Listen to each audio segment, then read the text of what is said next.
Tripura Info News Update.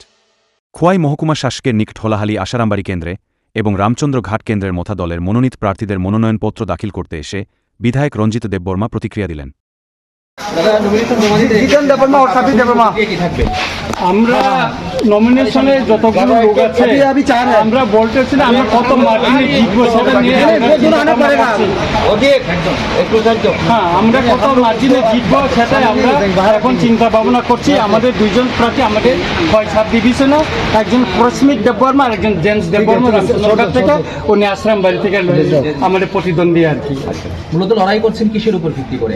লড়াই হচ্ছে আমাদের অধিকারের জন্য, যে অধিকারের জন্য আমরা দীর্ঘদিন লড়াই করে আসছি।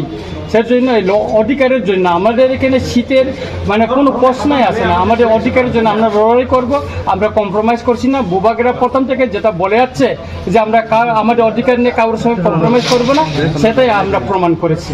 সারা রাজ্যে ত্রিপুরার মধ্যে কটি সিট পেতে পারে বলে আপনার ধারণা? আমাদের আগে তো 18টা আমাদের, আর কিছু সিট আছে আপনার 66টা বুথ, যেমন গঙ্গানগর ওই রকম 200-300 বুথে আমাদের হারানো আছে।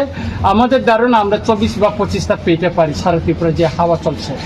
To Tripura Info and press the bell icon so that you never miss any latest updates and news on Tripura.